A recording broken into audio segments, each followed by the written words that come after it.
So let's try that again. Good afternoon, everyone. I hope that you're having a good day. And if you haven't been outside yet, I hope that you've taken the chance to notice that today there is in fact a little bit of blue sky out there. And that's good stuff. It's good to see that.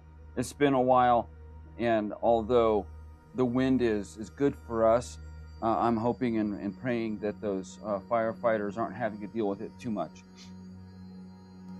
So if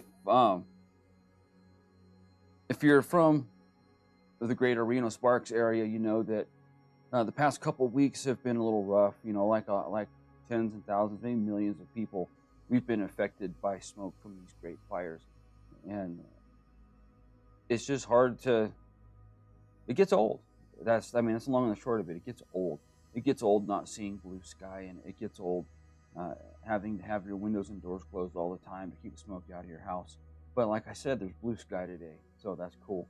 And I hope that blue sky sticks around for a while. But above that, I hope that those firefighters that are out there right now, that are exhausted and are tired and haven't been sleeping and probably aren't eating that well, I hope that that God is with them and He keeps them safe and out of harm's way while they do their best to keep everyone else safe. Along with that, the situation on the COVID seems to be about where it's been for the last couple of weeks, and I don't know if that's good or bad. It's good in the sense that the numbers are not going through the roof, but it's bad because we don't have a vaccine yet, and I know there's a lot of people that are worried about this, and as they probably should be. But here at the Bridge Church Spanish Springs,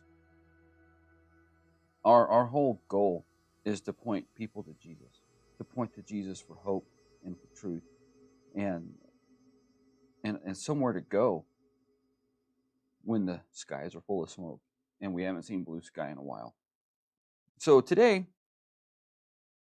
what I'm going to do is I'm going to spend a few minutes talking about the message that will be delivered by me this coming Sunday, and that is this coming Sunday, September 20th, at our 9 o'clock and our 10:30 a.m. services.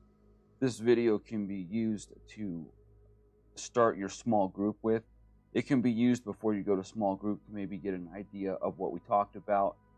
Because I know, like, when you go to small group and you didn't go to church, sometimes it feels kind of strange because you have no idea what they're talking about. Well, hopefully this can help you avoid that crazy awkwardness. But at my small group, anyway, when that happens, people don't seem to be too terribly affected by it.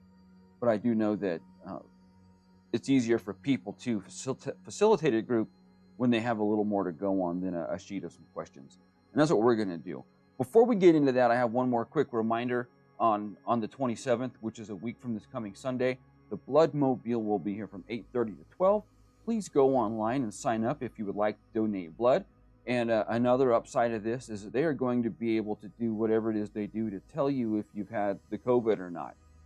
They won't be able to do it that day, so please be patient. Know that while you're sitting there, they don't have a magic wand to wave over you and say, "Oh, by the way, you did not, or you did have it." Just know that in a couple days' time is when we'll find out. So, on to the story, on to our final message of our Praying with Paul series. This is week 7 in a 7-week series where we have taken some time to dig into a little bit on the messages, on the prayers that Paul prayed as he was writing letters to the churches all throughout his neighborhood. And when I say neighborhood, I mean part of that world, because the man put some miles on his sandals, did he not? So he played a huge role in the establishment of the church as we know it today, over 2,000 years ago. And he wrote letters, or epistles as they're called in the Bible, to a lot of these churches to help them out, to encourage them to keep their beliefs and their teaching straight, because there was all kinds of things going on that we'll get into more detail on Sunday. But we chose 7 of those, and we've gone through 6. This is week 7. But in the past 6 weeks, we've learned a lot about what Paul prayed for and why. And this week is no different. I did go on a little bit of a rabbit trail this week, but in the end, it'll all line up. The title of this week's message is called The Joy of Stress. And this is because this week for me has been stressful, and it's been a hard week to get stuff done. But it is what it is, and it's okay because I know that in the end God will have it all to work out. But this week's message, we're gonna talk about stress. If you haven't figured that out a little bit, we'll be in Philippians 1 verses 11 through 1. And so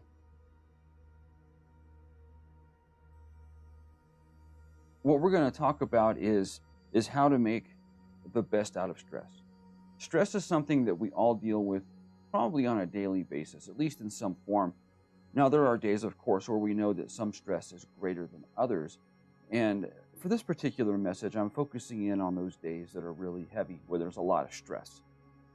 And what I'm hoping that we can learn from this passage is that stress can be a learning experience, stress can be a growing experience, and stress can also be a very fruitful experience. And there are some things that we can do along the way to help this happen, because usually when we have days full of stress, it's just sometimes difficult to get anything done at all. We have a lack of focus, our temperament is a little bit off, our fuse is short, and we just cannot do what we need to do. However, if we take a look at the man that Paul was, this is a man that knew about stress. When he wrote this particular letter, he was in jail in Rome. And he was writing to this church in a town called Philippi because they were having some problems of their own there. In Philippi, the church there was a church that he established, and it was like his baby. And his baby was in trouble. And so he was also feeling that burden. And then along with that, the stress that comes along with being part of several other churches all over that part of the world that are also dealing with everything from unrest from the inside to bad teaching, you name it. Basically, all the things that we deal with in church today, they dealt with back then, except we have two things on our side that those people did not have. Number one, we have 2,000 years of history to help us along, but we also have the Bible. What these guys don't know, what they didn't know back then, is that they were writing it for us. They were living the Bible so that years later we would have a reference and we could build upon. And so that's why all the letters. That's why letters went all over the place so that they could help each other out. And so when we talk about making stress a learning experience, we're usually under stress for a reason. And it wouldn't hurt us to figure out why. Whatever is causing the stress is causing it for a reason. And we see that in the beginning, near the end of that prayer, where Paul starts talking about in this prayer. And this is my prayer, that your love may abound more and more in knowledge of depth and insight. And it's interesting here, but stress can actually teach us what love is. And I'm talking about true Christian love, the kind of love that is guided by others' interests. And with true knowledge and discernment, true love learns what is false and what is true, but it also learns to approve what is right, holy, and excellent. Imagine a lot of us have had children, and we know what it's like when our babies are first born. It's a simple love. But that deepens each time we have to spend a late night awake with a sick child. And then that love deepens more as our children learn the art of eye rolling. And then we've got the love between a husband and wife. And when you get married, that's a cool love. That's a great day. But that love deepens as we begin to deal with our first real life issues together. And when we have our first massive disagreement, when we have to go through hard times like the death of a loved one or a miscarriage or some other unforeseen medical issue, or when we have to talk about the fact that we don't have enough money to pay this month's bills. All that stress teaches us what true love really is. Paul knew a little bit about being under stress. His church was under stress and he was under stress. But we're going to talk about making stress a growing experience. How can we grow through stress? And in verse 6 of chapter 1 in Philippians, it says this, being confident of this, that he who began a good work in you will carry it on to the completion until the day of Jesus Christ. Once we become Christians, it's not like we become Christians and Jesus leaves us to ourselves. He's with us the whole way. Faith in Jesus is a lifelong adventure. And it is a growing experience full of frustration, full of victory, full of anger and joy. I like to think of it as a tree, right? Trees take years and years and years to grow. And actually, they really never stop if you think about it. And if you cut a tree down and you look at the rings, you can see the years that were good and you can see the years that were not so good. And this is a great verse because it encourages us that it's okay not to know it all right now, right today. But know that our faith is a growing experience. And when we're under stress, it reminds us of who's really in charge. The dictionary defines stress as a state of mental or emotional strain or tension resulting from adverse or very demanding circumstances. And when God created us, he knew good and well that stress was going to be part of our lives. I believe that's part of the reason he invented the church, because together we can handle stress a lot better than we can alone. And then we're going to talk about how stress can be fruitful, how even among terrible, hard circumstances, we can still have a faith that's learning, growing, and one that is productive. And so what's a productive faith? A productive faith is simply this: a faith that still has the ability to show people who Jesus is, even though times are bad. I love this part of the Bible when Paul's in jail. And in Philippians 1:12 through 13, it says this, now I want you to know, brothers and sisters, that what has happened to me has actually served to advance the gospel. As a result, it has become clear throughout the whole palace guard and to everyone else that I am in Christ for chains. That I am in chains for Christ. In Christ for chains. Now, it's not the first time I flipped a couple of words around. Paul is in chains for Christ. And Paul is with these guards day in and day out. And over time, because these guards are spending time with Paul, they begin coming to faith. And, okay, these guards aren't going to church. They don't go home and pull up Paul's weekly or bi-weekly blog called Making Confinement Joyful. It's none of that. Not at all. And the idea is this, is that people pay attention to how you treat people. People pay attention to how you behave, especially when the heat is on. And in Paul's case, when the heat was on, he did very well.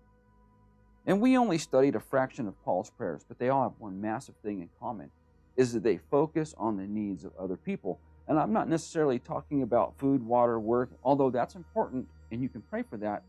But I'm talking about the need to draw closer to Jesus every day. I'm talking about the need to have a vital, growing faith, a faith that lives itself out in your life in a way that changes the lives of the people around you. And so, with all that said, if we take these 7 weeks and we throw them into one paragraph, it might be something like the focus of our prayer should be for people to come to Jesus. And then when they do, we should pray that they continue to draw close to him, that they grow in love, that they grow in knowledge, that they grow in wisdom, and that their faith would be a faith that draws others to the foot of the cross.